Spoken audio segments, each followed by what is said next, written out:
Monsieur Tony, nous avons essayé de contacter vos parents pendant 3 jours consécutifs. Nous avons laissé 17 messages sur leur téléphone portable, mais personne n'a répondu à nos appels. » L'infirmière tenait mon dossier médical avec cette expression de malaise professionnel que je connaissais bien. J'étais allongé dans un lit d'hôpital depuis 72 heures, relié à des moniteurs qui émettaient de légers bips, me rappelant que mon cœur avait cessé de fonctionner correctement à l'âge de 45 ans. Je m'appelle Tony, et à ce moment-là, j'aurais dû être surpris par la négligence de mes parents. Mais je ne l'étais pas. Pendant 15 ans, j'ai été le fils qui sauvait tout le monde. Celui qui payait les factures en retard de mon père après qu'il ait perdu son emploi. Celui qui couvrait les frais médicaux de ma mère lorsque l'assurance maladie n'approuvait pas les procédures. Celui qui transférait de l'argent chaque semaine, sans poser de questions, sans rien demander en retour, simplement parce que la famille était la famille. Jusqu'à ce que mon corps dise qu'il n'en pouvait plus. La crise cardiaque s'est produite un mardi, en plein milieu d'une présentation à nos investisseurs dans l'entreprise de technologie où je travaille. À un moment, j'expliquais les graphiques de croissance. L'instant d'après, j'étais par terre, voyant des visages inquiets se pencher sur moi. « Il y a encore une chose, » a poursuivi l'infirmière, hésitante. « Une jeune femme est ici depuis 2 heures, insistant sur le fait qu'elle est votre fille. Elle a apporté des documents, un certificat de naissance. Elle s'appelle Amanda. » Mon cœur, déjà fragile, a semblé s'arrêter à nouveau. Amanda. 15 ans. 15 ans depuis que j'ai vu ma fille pour la dernière fois. L'infirmière ne savait pas qu'Amanda avait disparu de ma vie lorsque mon ex-femme avait décidé que je ne méritais pas d'être père. Elle ne savait pas que pendant 1 décennie et demie, j'avais lutté devant les tribunaux pour obtenir le droit de la voir, payant des avocats avec l'argent que j'aurais dû mettre de côté pour mon avenir. Elle ne savait pas que chaque centime qui me restait allait à 2 familles différentes, celle qui m'avait abandonné et celle qui m'avait été volée. « Puis-je la voir ?» demandai-je, ma voix encore faible à cause des médicaments. « Bien sûr. Elle est très inquiète pour toi. » Inquiète pour moi. 2 mots que mes propres parents n'ont pas prononcés en 72 heures d'hospitalisation. Alors que j'attendais qu'Amanda entre, mon téléphone a enfin sonné. C'était mon père. « Tony, nous venons de voir tes messages. Nous étions occupés avec… Eh bien, ta mère a de nouveau des problèmes au genou. Pourquoi ne nous as-tu pas dit que tu étais à l'hôpital ?» J'avais envoyé 4 messages pour tout expliquer. « Papa, l'hôpital vous a appelé. 17 fois. »« Ah oui ? Eh bien, tu sais comment c'est. Nous avions beaucoup à faire ici. Mais l'important, c'est que tu ailles bien, n'est-ce pas ? Au fait, peux-tu transférer l'argent du loyer aujourd'hui ? Le propriétaire est pénible. » C'est à ce moment précis qu'Amanda est apparue à la porte de ma chambre. Une jeune femme de 22 ans, avec les mêmes yeux bruns que je voyais dans le miroir, les cheveux blonds comme sa mère, mais avec cette expression déterminée que je reconnaissais comme ma propre marque de fabrique. « Salut, papa », dit-elle simplement, comme si 15 ans ne s'étaient pas écoulés. J'ai raccroché sans répondre à mon père. Pour la première fois depuis des décennies, un membre de ma famille avait choisi d'être à mes côtés quand j'en avais le plus besoin. Et c'était exactement la personne que je m'attendais le moins à voir. Si vous aimez cette histoire de retrouvailles et de révélations familiales, n'oubliez pas de vous abonner à la chaîne pour découvrir comment cette rencontre inattendue allait complètement changer la dynamique d'une famille qui avait oublié le vrai sens de l'entraide. Mais ce qu'Amanda allait faire ensuite m'a laissé sans voix et a changé à jamais ma perspective sur les personnes qui comptaient vraiment dans ma vie. Amanda est restée à l'entrée de ma chambre pendant quelques secondes, observant les moniteurs, les fils, la pâleur de mon visage. Ses yeux se sont remplis de larmes lorsqu'elle a vu dans quel état je me trouvais. « Mon Dieu, papa, comment en es-tu arrivé là ?» Elle a tiré la chaise la plus proche de mon lit. Ses mains tremblaient légèrement lorsqu'elle s'est assise, mais il y avait une détermination dans son attitude qui me rappelait moi-même à 20 ans. « Amanda, comment as-tu ? Comment m'as-tu trouvé ? Ça fait 15 ans. » « J'ai toujours su où tu étais, » m'interrompit-elle doucement. « Maman n'a jamais réussi à me cacher complètement de toi. Et quand j'ai eu 18 ans, j'ai commencé à chercher la vérité sur les raisons pour lesquelles tu avais simplement disparu de ma vie. » Elle ouvrit un petit dossier qu'elle avait apporté avec elle et commença à étaler des papiers sur la table de chevet. J'en ai immédiatement reconnu certains. Des copies de procédures judiciaires, des reçus de pension alimentaire, des preuves de virements bancaires. J'ai découvert que tu as payé ta pension alimentaire religieusement pendant 8 ans, même lorsque maman a déménagé 3 fois pour m'éloigner de toi. J'ai découvert que tu as dépensé plus de 80 000 $ en avocat pour essayer d'obtenir un droit de visite. Et j'ai découvert quelque chose de plus intéressant. Mon cœur s'est mis à battre plus fort. Le moniteur à côté a commencé à biper plus rapidement. « Amanda, j'ai tellement essayé de te voir. Ta mère m'a dit que tu ne voulais pas. »« C'est faux, » a-t-elle dit fermement. « Maman m'a dit que tu m'avais abandonné, que tu avais d'autres priorités. Que tu avais choisi ta nouvelle famille plutôt que de te battre pour moi. Une nouvelle famille. J'ai failli rire de cette ironie amère. La seule famille que j'avais, c'était mes parents, qui étaient devenus des sangsues financières professionnelles depuis 15 ans. Il n'y a pas de nouvelle famille, Amanda. Il n'y en a jamais eu. Il n'y a que toi. Il n'y a toujours eu que toi. Elle a pris un autre document dans le dossier. C'était un relevé bancaire des 5 dernières années. Mon relevé bancaire. Comment as-tu obtenu ça? Demandai-je, choqué. Je travaille au service des fraudes de la Pacific Bank depuis 2 ans. Quand j'ai appris que tu étais client de la banque, j'ai utilisé mes accès pour enquêter sur certains mouvements suspects sur tes comptes. Elle désigna une série infinie de virements. Tous les 15 du mois, $1000 à Robert Miller. Tous les 5 du mois, $500 à Elena Miller. Virements automatiques d'urgence, entre 2 cents et $2000, toujours au même destinataire. Je sentis mon visage brûler de honte. Voir ma soumission financière exposée en chiffres froids était humiliant. En 5 ans, vous avez transféré $240 000 à vos parents. Sans compter les prêts, les paiements de factures, les assurances, les fausses urgences médicales. Comment savez-vous qu'elles étaient fausses? Amanda a souri pour la première fois depuis son arrivée, mais ce n'était pas un sourire joyeux. C'était le sourire de quelqu'un qui avait découvert une vérité douloureuse. Parce que j'ai croisé les données avec leurs dossiers médicaux. Maman travaille dans le domaine de l'assurance maladie depuis 10 ans, elle a accès à ces bases de données. Elena Miller n'a jamais subi d'opération d'urgence au genou. Robert Miller n'a jamais eu de problème cardiaque nécessitant des médicaments coûteux. Les « urgences » coïncidaient toujours avec des dates proches des jours fériés ou des périodes de vacances. Je fermais les yeux. 15 ans à croire, à envoyer de l'argent, à me sacrifier. Mais ce n'est pas ce qui m'inquiète le plus, papa. J'ouvris les yeux. Son expression avait changé. Quelque chose de plus grave allait arriver. Pendant que tu soutenais financièrement des gens qui inventaient des urgences pour te racketter, ta vraie fille a grandi en pensant qu'elle avait été abandonnée par un père qui ne se souciait pas d'elle. La douleur dans ma poitrine n'était plus seulement celle d'un cœur malade. C'était de la culpabilité pure, cristallisée. Depuis combien de temps n'es-tu pas allé chez le médecin pour un bilan de santé préventif? Demanda-t-elle. Je ne sais pas. Peut-être 3 ans? Depuis combien de temps n'as-tu pas pris de vacances? 7 ans. À quand remonte la dernière fois où vous vous êtes acheté de nouveaux vêtements? Je ne m'en souvenais même pas. Et à quand remonte la dernière fois où vos parents vous ont demandé comment vous alliez? Pas financièrement. Émotionnellement, physiquement, en tant que personne? Le silence envahit la pièce. Le moniteur continuait à émettre un léger bip, marquant chaque battement de mon cœur brisé. Papa. Tu as failli mourir seul dans un hôpital parce que tu as choisi de subvenir aux besoins de personnes qui se moquent que tu vives ou que tu meurs. Et j'ai failli grandir sans père parce que ces mêmes personnes ont dépensé chaque centime qui aurait pu être utilisé pour me défendre devant la justice. Amanda s'est levée et a commencé à marcher dans la pièce. Elle dégageait une énergie contenue, comme si elle se préparait à quelque chose d'important. Mais tu sais ce qui me met vraiment en colère? Elle s'est arrêtée près de la fenêtre, dos à moi. Hier soir, Elena a posté sur Facebook une photo d'elle et de Robert dans un restaurant chic, célébrant leur anniversaire de rencontre. La note du dîner? $300. La date? Exactement 3 jours après ton arrêt cardiaque. Ma mâchoire s'est bloquée. Il faisait la fête pendant que j'étais branché à des machines, luttant pour survivre. Tu veux savoir comment je t'ai vraiment trouvé? Amanda s'est retournée pour me faire face.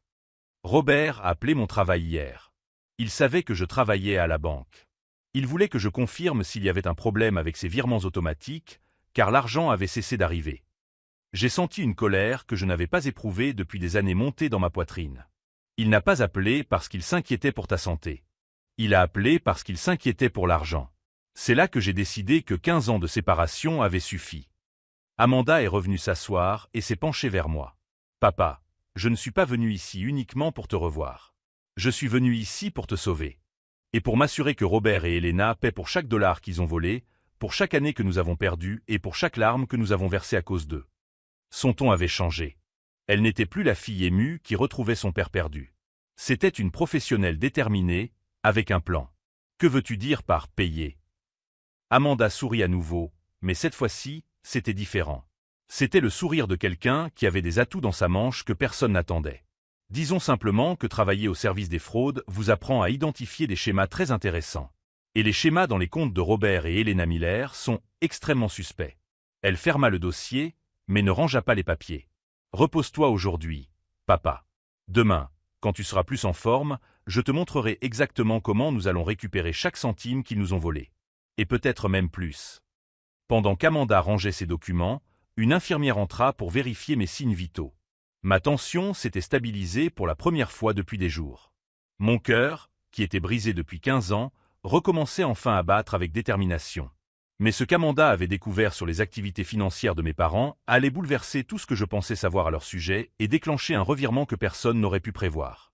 Amanda a ouvert son ordinateur portable et s'est connectée au réseau Wi-Fi de l'hôpital. L'écran s'est allumé, révélant des feuilles de calcul complexes, des graphiques de transfert et un dossier numérique intitulé « Opération Parasite » qui m'a fait déglutir. « Papa, ce que je vais te montrer maintenant sera difficile à accepter. Mais tu dois savoir l'étendue de ce qu'ils ont fait. » Elle a tourné l'écran vers moi. La première image était une capture d'écran d'un compte bancaire que je ne reconnaissais pas. Il s'agit d'un compte d'épargne au nom d'Elena Miller, ouvert il y a 8 ans. Solde actuel, 117 000 $. J'ai eu l'impression que quelqu'un avait vidé tout le sang de mon corps. Comment est-ce possible? Elle disait toujours qu'elle n'arrivait pas à économiser quoi que ce soit. Parce que chaque urgence qu'il te racontait était soigneusement planifiée. Regarde. Amanda cliqua sur un autre fichier. Décembre 2019. Elena t'a appelé pour te dire qu'elle avait besoin de 5 000 $ pour une opération chirurgicale d'urgence au genou, n'est-ce pas? Je m'en souvenais parfaitement. J'avais annulé mes vacances de Noël pour pouvoir envoyer l'argent. Le jour même où tu as effectué le virement, elle a déposé 4 600 $ sur son compte d'épargne. Elle a gardé 500 $ pour des dépenses d'urgence, qui ont en fait été dépensées au centre commercial. Amanda a fait glisser son doigt sur l'écran, montrant une séquence infinie de dépôts qui correspondait exactement aux dates de mes virements, toujours avec des montants légèrement inférieurs à ce que j'envoyais. Il n'utilisait pas votre argent pour survivre, papa. Il l'utilisait pour se constituer un patrimoine à vos dépens. Ma tête s'est mise à battre. 15 ans. 15 ans à envoyer de l'argent religieusement, à me priver de tout, à travailler jusqu'à l'épuisement pour soutenir une imposture. Il y a plus, a poursuivi Amanda, sa voix devenant plus froide à chaque révélation. Robert a ouvert un compte d'investissement il y a 6 ans. Devinez d'où venait le capital initial? Elle n'a pas attendu ma réponse. 15 000 $. Exactement la somme que tu lui as envoyée quand il t'a dit qu'il avait perdu son assurance maladie et qu'il avait besoin d'une opération cardiaque d'urgence. Je me souvenais de cet appel. Robert pleurait au téléphone, disant qu'il mourrait s'il ne pouvait pas se faire opérer. J'ai travaillé 3 doubles gardes consécutives pour réunir l'argent. Il n'y a jamais eu d'opération. Il a utilisé l'argent pour acheter des actions Tesla, alors qu'elles coûtaient encore 80 $ chacune. Aujourd'hui, elles valent plus de 40 000 $. Le moniteur cardiaque s'est mis à biper plus rapidement. Une infirmière est apparue à la porte, inquiète, mais Amanda lui a fait signe que tout était sous contrôle. Respire profondément, papa. Je n'ai pas encore fini. Amanda a ouvert un nouveau dossier, intitulé « Manipulation psychologique, preuve ». Ils ont un groupe WhatsApp appelé « Opération Tony ». J'ai pu y accéder grâce au compte iCloud partagé d'Elena. Elle a commencé à lire les messages à haute voix, et chaque mot était comme un coup de poignard dans ma poitrine déjà fragilisée. Elena à Robert, 15 mars, je vais appeler Tony aujourd'hui. Je vais pleurer un peu, lui dire que je suis déprimé. Il envoie toujours plus d'argent quand il pense que je vais mal émotionnellement. Robert à Elena, 22 mai, bonne stratégie avec la coupure d'électricité. Il n'a même pas posé de questions. Il a transféré les 300 $ immédiatement. On peut utiliser la même tactique le mois prochain avec le gaz. Elena à Robert, le 3 octobre, Tony devient plus résistant. On devrait peut-être arrêter de lui demander pendant un certain temps. On ne veut pas qu'il se méfie. Robert répond, relax. Il se sent trop coupable pour poser des questions.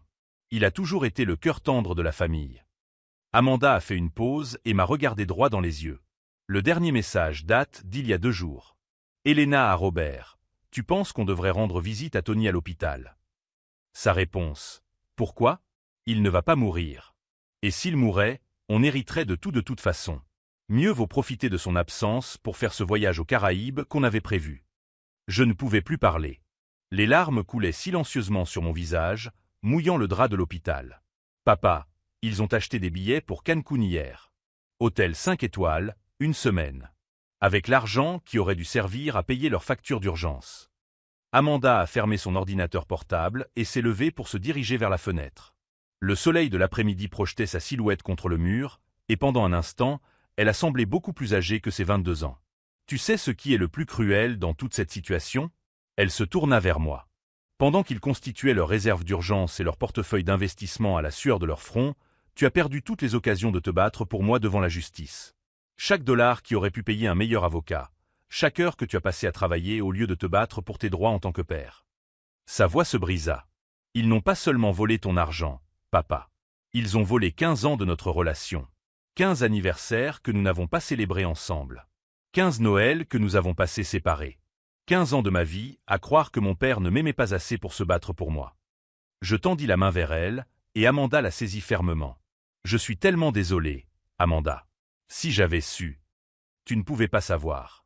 Ce sont des manipulateurs professionnels. Mais maintenant, nous savons. Son expression se durcit à nouveau. Et maintenant, nous allons faire quelque chose. Amanda retourna s'asseoir et rouvrit son ordinateur portable. Papa, je dois te dire quelque chose. Lorsque Robert a appelé la banque pour se renseigner sur tes virements, il a commis une grave erreur. Il s'est présenté comme ton mandataire financier et a déclaré avoir le droit d'accéder aux informations de ton compte. J'ai senti un frisson me parcourir le dos. Le problème, c'est que tu ne lui as jamais donné de procuration. Et il a utilisé tes informations personnelles pour essayer de convaincre notre service clientèle qu'il avait une autorisation légale. Cela s'appelle une tentative de fraude bancaire.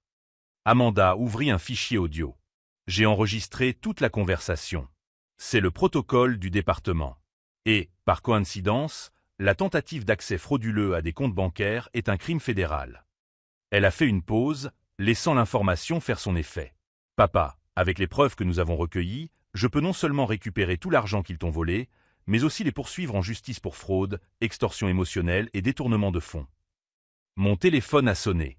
C'était encore Robert. Réponds, dit Amanda. Mais mets le haut-parleur. Et laisse-le parler en premier.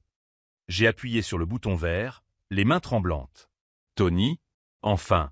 Mec, on s'inquiète pour toi. Ta mère est désespérée. L'ironie de cette phrase, après tout ce que je venais de découvrir, m'a presque fait rire. Écoute, je sais que tu es à l'hôpital, mais nous avons une situation critique ici. La banque a bloqué notre carte de crédit et nous n'avons plus accès à nos comptes. Peux-tu les appeler et régler ce problème? Je pense qu'il s'agit d'un problème technique. Amanda me regardait intensément, secouant lentement la tête en signe de dénégation. Papa, je ne peux pas régler ça maintenant. Je me remets d'un arrêt cardiaque. Tony, je sais que c'est difficile, mais tu es le seul à pouvoir appeler la banque. Nous sommes une famille, mec. La famille s'entraide. La famille. Ce mot avait désormais un goût amer. Papa, je vais devoir raccrocher. J'ai besoin de me reposer. Attends. Tony, ne raccroche pas. Nous devons régler ça aujourd'hui. Nous avons des factures à payer demain. J'ai raccroché. Amanda souriait pour la première fois depuis son arrivée. Parfait. Il vient de confirmer qu'il est au courant du blocage des comptes. Cela nous sera très utile lorsque nous présenterons le dossier. Elle enregistra l'appel et ferma son ordinateur portable. Papa, demain, je viendrai avec mon équipe juridique. Nous avons une occasion en or.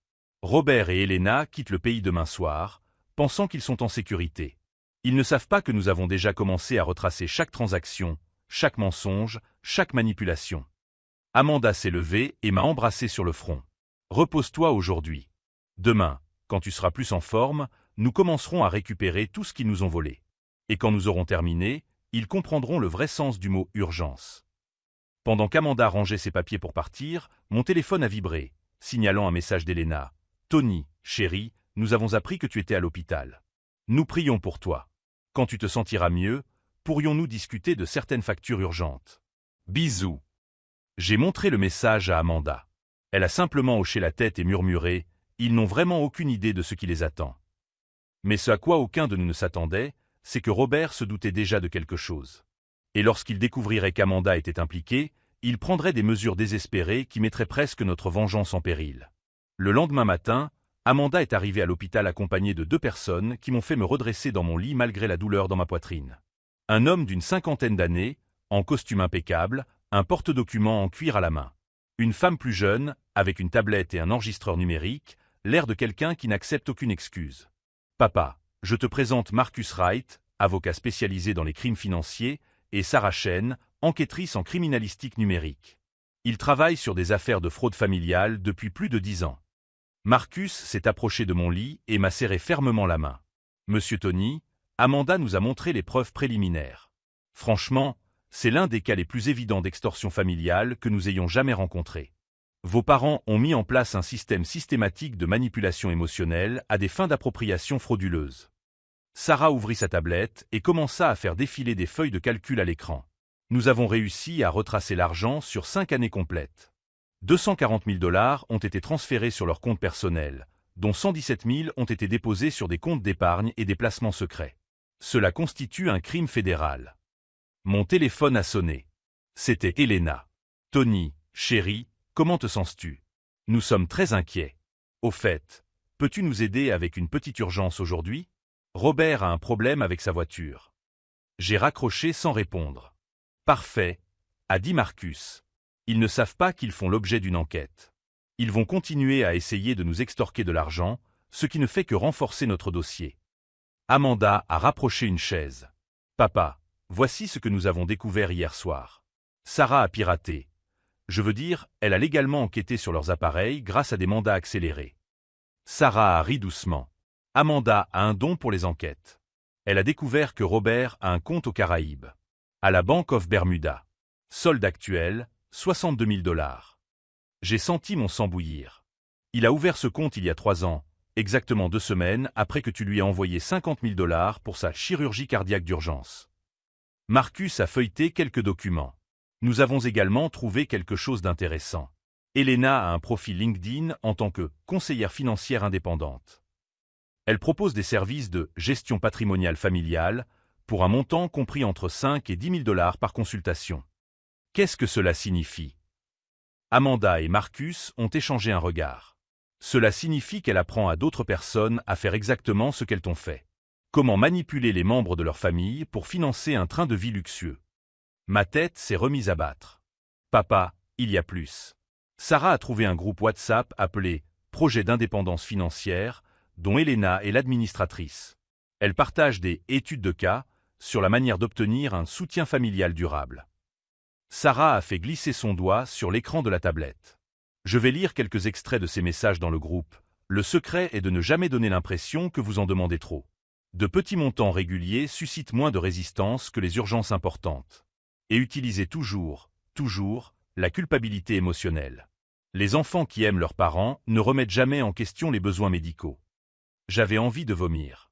Elle vend littéralement un cours sur la façon d'être un parasite financier de sa propre famille. Exactement, confirma Marcus. Et elle fait payer pour ça. Elena a gagné 26 000 $ au cours des 8 derniers mois en vendant des conseils sur la manipulation financière familiale. Mon téléphone sonna à nouveau. Cette fois, c'était Robert. Amanda me fit signe de répondre et de mettre le haut-parleur.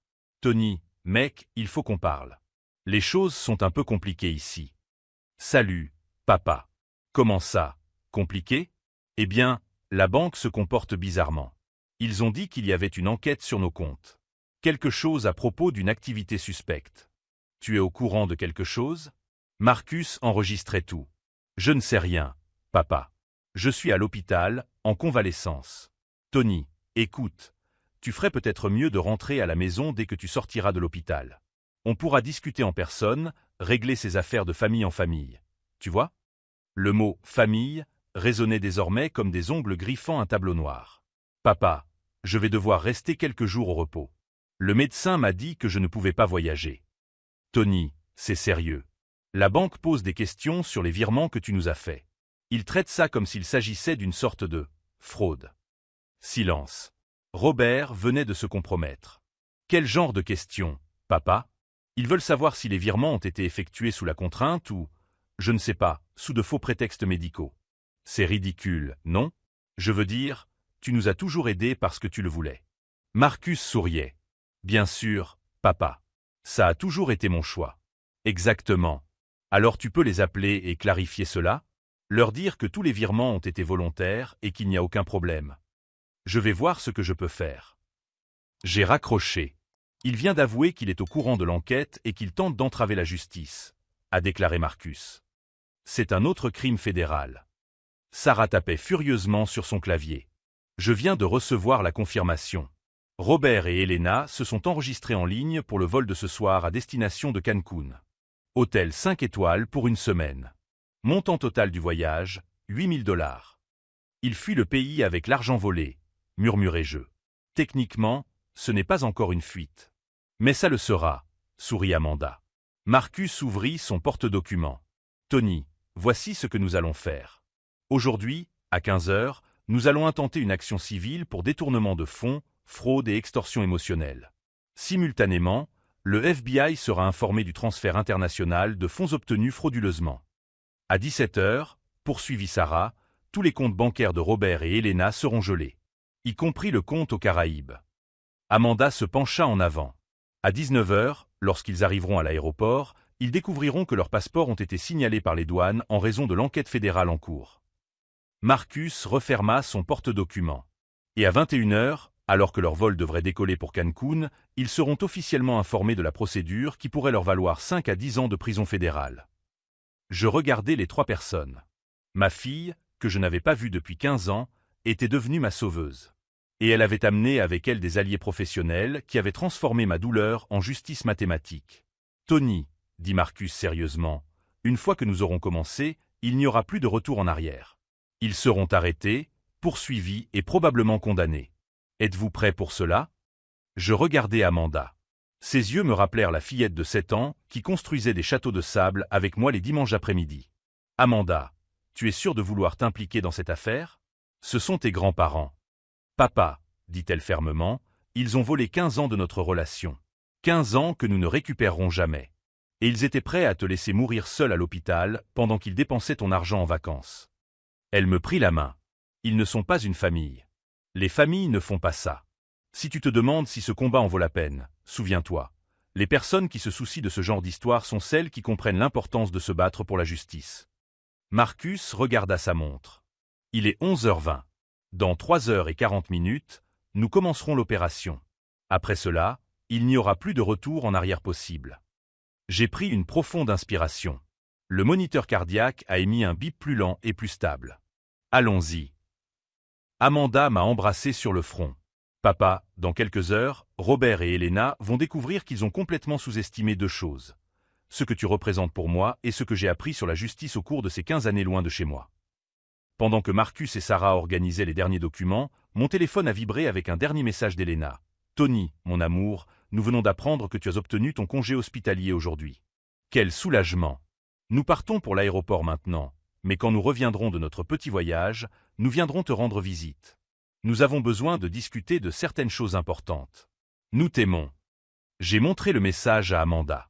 Elle a simplement souri et a répondu à ma place. Bon voyage. Vous en aurez besoin. Mais ce qu'aucun d'entre nous n'avait prévu, c'est que Robert avait découvert la vérité sur Amanda et prenait déjà des mesures désespérées pour empêcher notre vengeance avant même que nous arrivions à l'aéroport.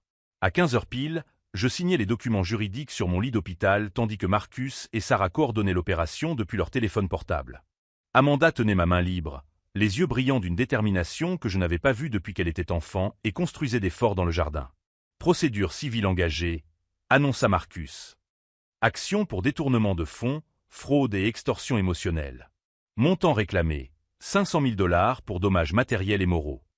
Sarah leva les yeux de sa tablette. Le FBI a été informé. L'enquête sur le transfert international de fonds frauduleux a été ouverte. Les comptes bancaires seront gelés dans. Elle regarda sa montre. 43 minutes.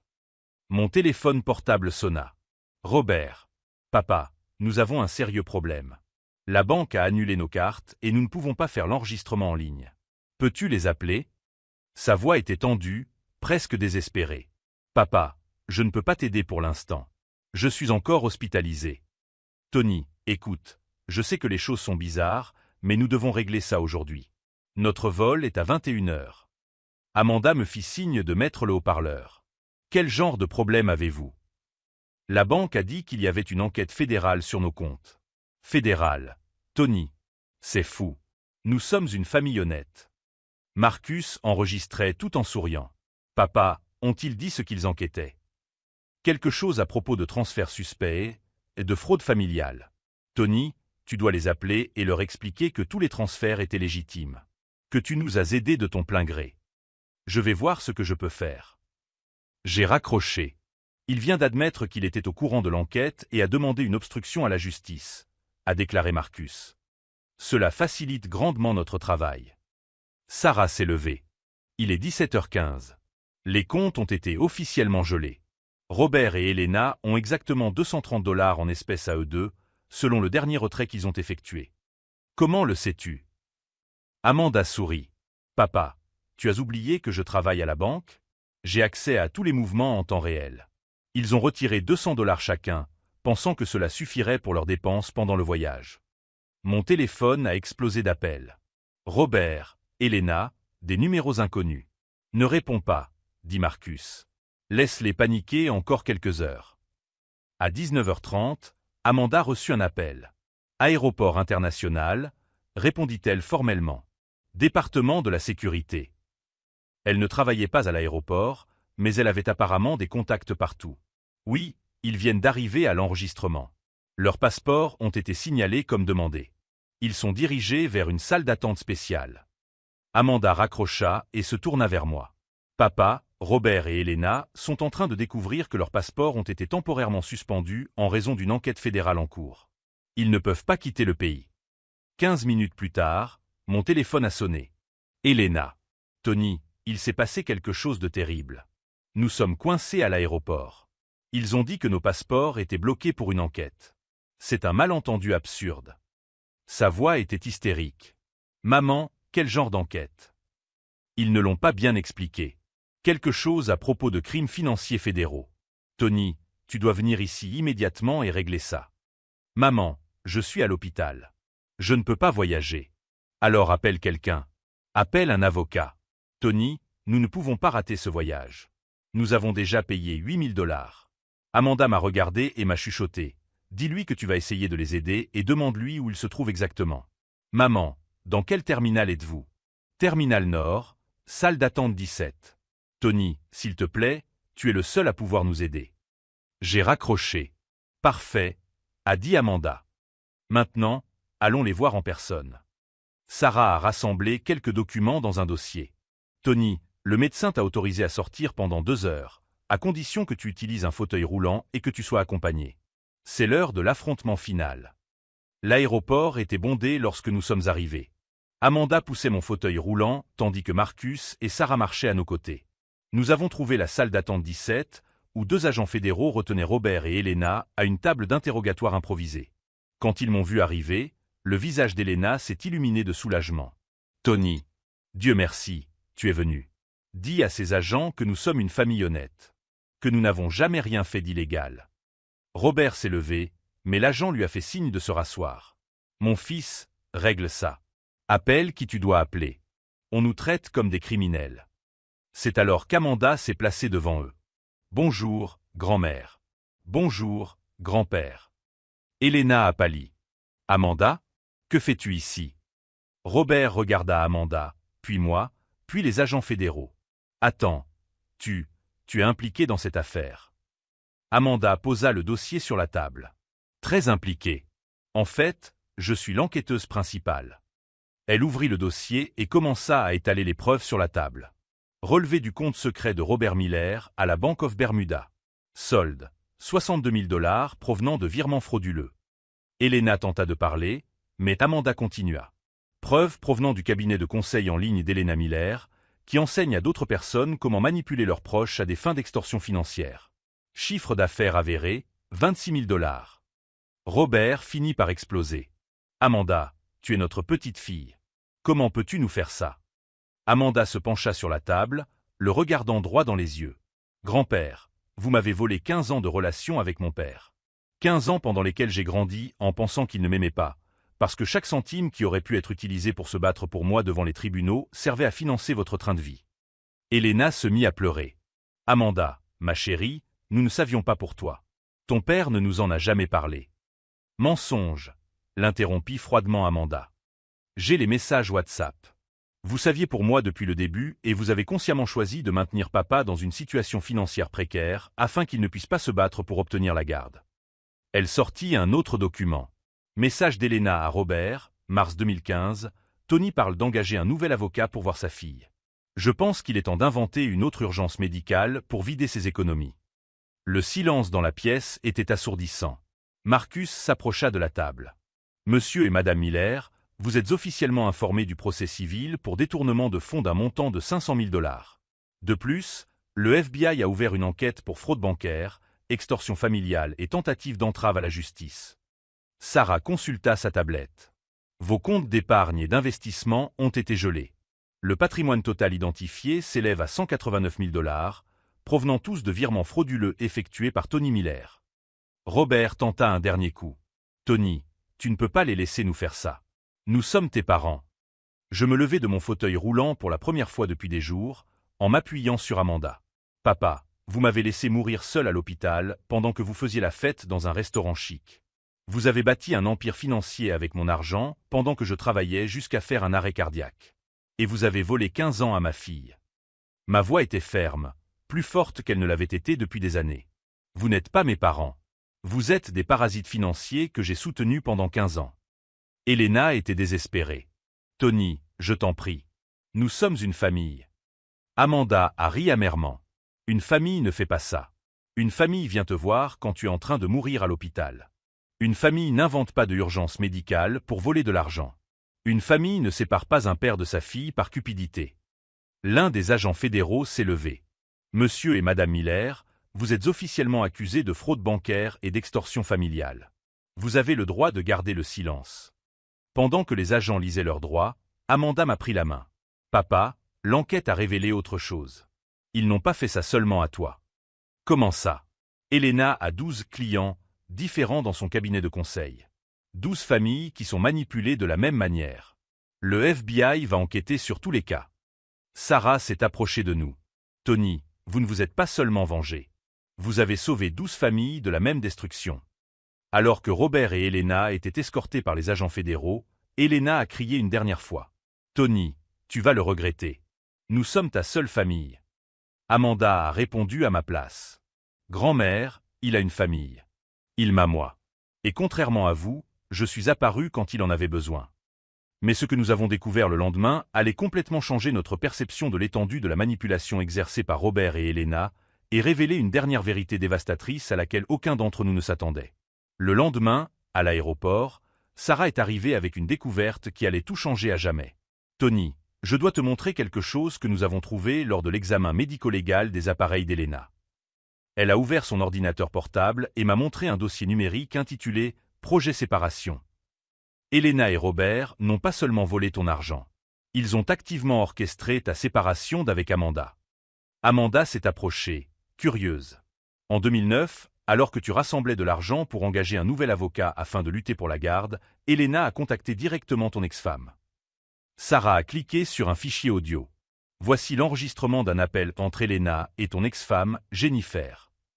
La voix d'Elena résonna dans la chambre d'hôpital. Jennifer, chérie, je sais que nous ne nous connaissons pas, mais je suis la mère de Tony. Je m'inquiète pour Amanda. Tony a de sérieux problèmes financiers et s'enfonce dans les dettes pour essayer de payer ses avocats. Je pense qu'il serait préférable pour Amanda qu'il abandonne cette bataille juridique avant de sombrer complètement. J'eus l'impression qu'on m'avait arraché le cœur. L'enregistrement continua. Je peux même vous aider à payer certaines dépenses d'Amanda si vous restez loin de lui pendant un certain temps. Juste le temps qu'il se stabilise financièrement. Amanda me serra fort la main. Papa, Elena a payé pour m'éloigner de toi. 15 000 $ à maman en 2009. 10 000 de plus en 2011. Et 5 000 autres en 2013. 30 000 $. Ils ont payé 30 000 $ pour s'assurer que je perde ma fille. Il y a plus, a déclaré Sarah. Elena tenait un blog secret où elle documentait le « projet séparation » comme étude de cas pour d'autres clients. Elle vendait des services de conseil pour enseigner comment séparer les membres d'une famille afin de maintenir leur dépendance financière. Marcus entra dans la pièce à ce moment-là. « Tony, je viens de sortir du tribunal. Robert et Elena ont été officiellement inculpés de 17 crimes fédéraux. Le procureur a déclaré qu'il s'agissait du cas le plus flagrant de manipulation familiale systémique qu'il ait jamais vu. Et les autres familles ? 12 familles ont été contactées par le FBI. Toutes ont confirmé des schémas de manipulation identiques. Elena a volé plus d'1 200 000 $ en 8 ans. Amanda prit une profonde inspiration. Papa, tu veux savoir le meilleur? L'argent du compte aux Caraïbes sera rapatrié et réparti entre toutes les victimes. Tu récupéreras non seulement tes 240 000 $, mais aussi ta part des autres vols. Combien? Environ 400 000 $. L'argent que j'aurais dû utiliser pour me battre pour Amanda s'était multiplié grâce à la justice fédérale. Et Elena? Marcus sourit. 5 à 10 ans de prison fédérale. Robert, 3 à 7 ans. Et tous deux sont sur la liste de surveillance du FBI pour crimes financiers à vie. 3 semaines plus tard, j'ai reçu mon congé définitif de l'hôpital. Amanda avait pris un congé pour m'aider dans mon rétablissement, et nous passions nos journées à discuter des 15 années perdues. Papa, j'ai quelque chose à te donner. Elle m'a tendu une enveloppe épaisse. Ce sont des lettres. Une pour chaque anniversaire que nous avons passé séparés. J'ai commencé à écrire quand j'ai eu 12 ans, après avoir découvert que tu n'avais jamais cessé de te battre pour moi. J'ai ouvert la première lettre. Papa, j'ai 12 ans aujourd'hui. Maman m'a dit que tu ne voulais pas venir à la fête, mais j'ai trouvé les cartes que tu m'envoyais et qu'elle cachait. Je sais que tu m'aimes. Des larmes sont tombées sur le papier. Amanda, comment le savais-tu? Papa, maman gardait tes lettres dans une boîte dans le grenier. J'ai tout trouvé à l'âge de 15 ans. Les cartes d'anniversaire, les cadeaux de Noël, les lettres expliquant pourquoi tu ne pouvais pas me voir. J'ai toujours su que tu n'avais jamais abandonné. Alors pourquoi n'as-tu pas pris contact avant? Parce que j'étais enfant, puis une adolescente rebelle, puis une jeune adulte essayant de comprendre le monde. Mais quand j'ai commencé à travailler à la banque, j'ai appris la manipulation financière. Et j'ai commencé à relier les points. Elle sourit. Papa, j'ai passé les 5 dernières années à enquêter discrètement sur Elena et Robert. Ce n'était pas une coïncidence si j'étais prête quand tu as fait ta crise cardiaque. J'attendais l'occasion parfaite pour les dénoncer. Tu avais tout planifié, j'avais prévu de te sauver d'eux. Et j'avais prévu notre réunion. Le reste était une justice naturelle. 6 mois plus tard, Robert a été condamné à 7 ans de prison fédérale. Elena a été condamnée à 8 ans. Pendant le procès, nous avons découvert qu'ils avaient détruit 23 autres familles grâce à leur cours de manipulation. Amanda a repris le travail, désormais promue directrice des enquêtes sur les fraudes. J'ai déménagé dans un appartement plus petit, plus proche de son bureau, et j'ai réduit mon temps de travail à seulement 4 jours par semaine. Pour la première fois en 15 ans, mon argent m'appartenait. Pour la première fois depuis des décennies, ma famille était réelle. À Noël dernier, Amanda et moi sommes allés dans le Colorado, où nous avons dispersé les cendres de grand-père Joe sur une montagne qu'il avait l'habitude d'escalader dans sa jeunesse. Il était décédé 2 mois auparavant, mais il avait laissé une lettre. « Tony, pardonne-moi de ne pas t'avoir sauvé plus tôt de tes parents. Mais je suis heureux qu'Amanda ait hérité de mon sens de la justice. » Aujourd'hui, quand je repense à cette période, je comprends que frôler la mort seule dans un hôpital a été le cadeau le plus cruel et le plus nécessaire que la vie m'ait offert. Car il m'a fallu frôler la mort pour enfin apprendre à vivre. Si cette histoire de retrouvailles et de justice vous a touché, abonnez-vous à notre chaîne. Nous avons d'autres histoires de personnes qui ont transformé la trahison familiale en force et la vengeance en nouveau départ. Robert et Elena ont encore 4 ans de prison à purger. Amanda et moi, eh bien, nous prévoyons un voyage en Europe cet été. 15 ans d'anniversaire à célébrer ensemble. Parfois, la famille dont vous avez besoin n'est pas celle avec laquelle vous êtes né, mais celle qui choisit de rester à vos côtés lorsque vous en avez le plus besoin.